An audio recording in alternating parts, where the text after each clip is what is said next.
ఏ శుభకార్యానికైనా శుభారంభం.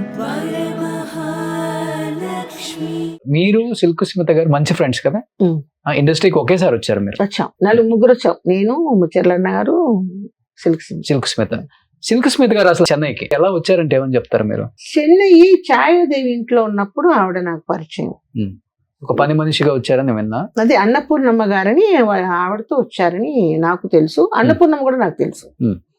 తీసుకొచ్చినప్పుడు ఎందుకంటే వాళ్ళిద్దరు నడుచుకుంటూ పోయి వచ్చేటప్పుడు మా వీధిలోనే వాళ్ళు పెంట్ హౌస్ లో ఉండేవాళ్ళు కింద. నేను ఫస్ట్ ఫ్లోర్ లో. అప్పుడే ఫ్లాట్ అంటే ఏంటి అన్నది కన్స్ట్రక్షన్ మాకు తెలిసింది అప్పుడే. లేకపోతే ఇండివిజువల్ ఇళ్లలో ఉండేవాళ్ళం. సేఫ్టీ ఉంటుందని ఫ్లాట్ కి నేను షిఫ్ట్ అయినా. అదే వీధిలో ఉన్నాం అనమాట. అప్పుడు ఈ సిల్క్ స్మిత అనేది నాకు తెలుసు. సెలక్షన్ కి పోతే అమ్మాయి బొద్దుగా ఉండేది. ఫస్ట్ నన్ను సెలెక్ట్ చేసేవాళ్ళు. ఈ అమ్మాయి సన్నగా హిట్ అయిన తర్వాత ఈ అమ్మాయి పీక్ వెళ్ళిపోయింది. మేము ఇట్లాగే క్యారెక్టర్ ఆర్టిస్ట్ గానే ఉండేది. ఎలా ఉంటది క్యారెక్టర్? వ్యక్తిత్వంగా ఎలా ఉండేవారు? మంచి అమ్మాయి. అమ్మాయి మాత్రం చాలా మంచి అమ్మాయి. చిన్న పిల్లల తత్వం. ఇప్పుడు ఏదన్నా అంటే ఒక మైండ్ లో పెట్టేసుకుంటా. కన్నింగ్ ఉంది, బయట పడదు. ఇప్పుడు ఏదన్నా ఇట్లా అన్నారంటే అది మనసులోనే పెట్టుకొని ఆ కన్నింగ్ లోనే ఉంటుంది. బట్ ఆ రోజుల్లో ఆమె డేట్ కోసం ఈ హీరోలు వెయిట్ చేసిన రోజులు ఉన్నాయి కదా? ఉన్నాయి. ఆ కష్టంతా తీర్చుకుంది. పెద్ద పెద్ద హీరోలు ఎవరైతే ఇది చేశారో వాళ్ళంతా కొడకల్లారా నన్ను ఒక చిన్న చూపు సార్ అని చెప్తే నాలుగు ముందర కాళ్ళ మీద కళ వేసుకొని కూర్చుంది. అవునా? ఓకే, కావాలని చెప్పేదా మీకు? తెలుసు కదా, రివెంజ్ తీర్చుకుంది. నాకు కూడా అది సంతోషం. ఎందుకంటే మంచి చిన్న చూపు చూసారు కదా ఆ రోజు. బట్ ఆమె చనిపోయిన రోజు, సూసైడ్ చేసుకున్న రోజు, లేదా చంపిన రోజు ఇద్దరు మీరు పక్క పక్క నిలలే కదా? కాదు, అప్పుడు ఆవిడ శాలిగ్రామం, నేను టీ నగర్ లోనే ఉన్నా. బట్ మీరు పక్క పక్కన ఇల్లు ఉన్నారు కదా? పక్కన అదే ఛాయం ఇంట్లో ఉన్నప్పుడు ఉన్నది. తర్వాత కట్ చేస్తే ఆమె ఏమైపోయిందో సూపర్ ఇదైపోయింది. తర్వాత అక్కడెక్కడో తీసుకొని శాలిగ్రామంలో. అదే మొత్తం చనిపోయిన స్టోరీ అంతా జయశీల గారిగా తెలుసు. ఈ రాధాకృష్ణకి సిల్క్ స్మితకి మధ్య వారదే జయశీల గారు. ఆ రాధాకృష్ణ గోక్కోడానికి వచ్చాడు మమ్మల్ని అంతా. ఒకసారి ఆర్టిస్టులు గోకుదామని చూశాడు. అప్పటికే మేమంతా సెటిల్ అయిపోయినాం.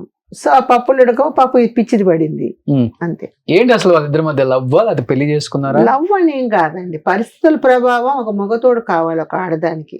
ఆ చెన్నైలో ఏంటంటే ఒక టీ నగర్ కు ఒక రౌడీ, శాలిగ్రామానికి ఒక రౌడీ, అట్లా గ్యాంగ్స్ ఉండేటివి.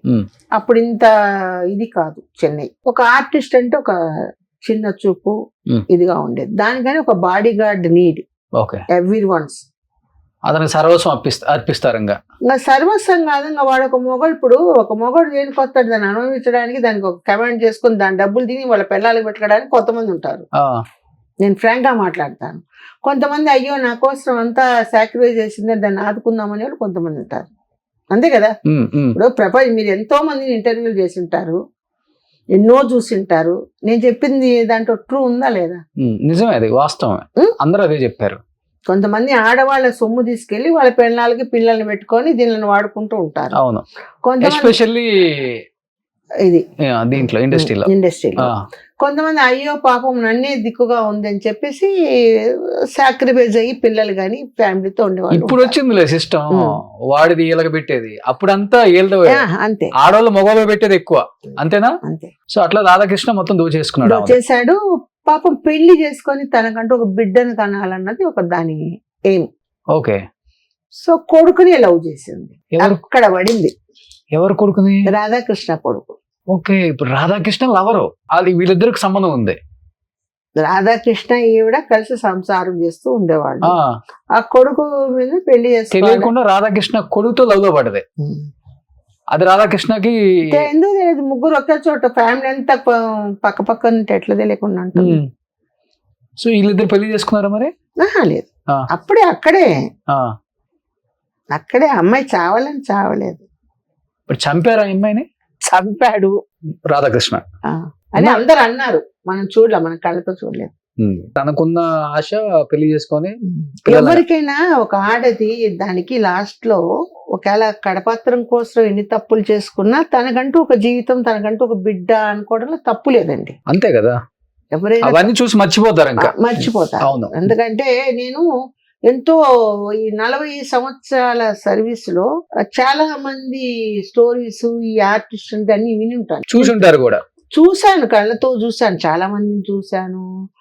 మనం బయట చెప్పకూడదు. నేను ఒక ఇండస్ట్రీలో ఉండి నా సపోజ్ ఈ ఇంటర్వ్యూ విన్నారనుకో ఆ పెద్ద చెప్పొచ్చింది ఇది అని అన్నం కూడా అంటాయి. అంటారు, కామన్ లేదు. కామన్ ఇది.